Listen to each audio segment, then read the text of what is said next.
Gary couldn't believe the passage on Highway 550 over the 12,980-foot elevation of Red Mountain.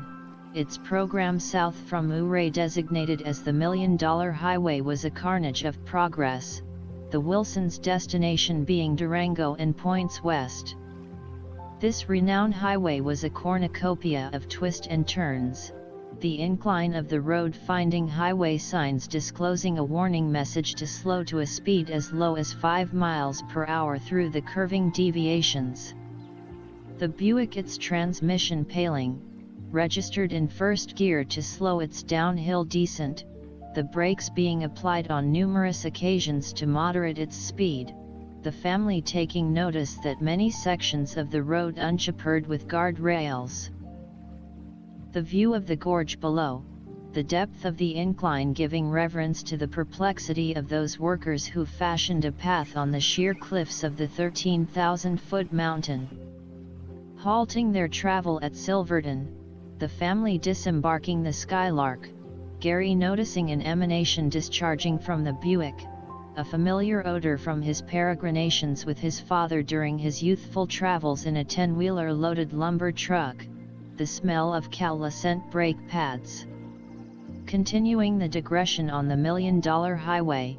but this time being somewhat more cautious in braking the automobile's advancement, the smell emitted by the hot brakes still lingering, the 70-mile journey from Ouray to Durango, a 2-hour juncture, being fulfilled. A hesitation at Durango, the Wilsons then embarking west on Highway 160 to the Mesa Verde National Park, a historic presentation of Colorado heritage, its Indian cliff dwellings dating from 550 AD to 1300 AD, but never acknowledged until the 1870s by William Henry Jackson and finally recognized as a national park in 1906. The road trip ensuing a 40-mile venture, the passing scenery mostly made up of desolate rock propositions, then a sudden conclusion with the appearance of a vestige tree habitation, thus acquiring its name Mesa Verde, Green Table. The Buick reaching its destination, the family embarking on a winding rock-spawn path entering the realm of a Indian civilization that existed for more than 800 years, their demise still questionable to this day. The cliff dwellings and their presentation a wondrous vision of the past, Gary, a student of history,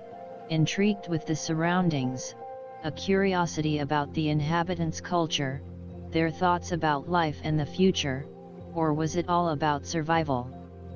Rob and Sandy touring the realm,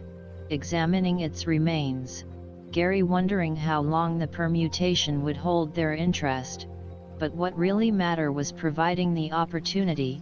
learning years ago not assess another's inquisitiveness, and especially with children,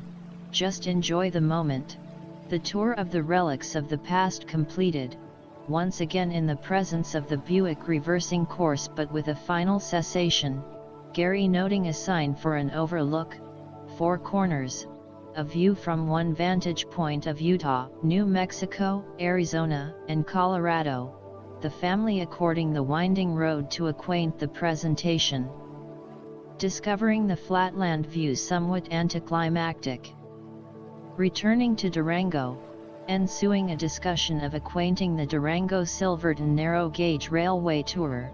but because of the late hour decided to forego the 2-hour tour,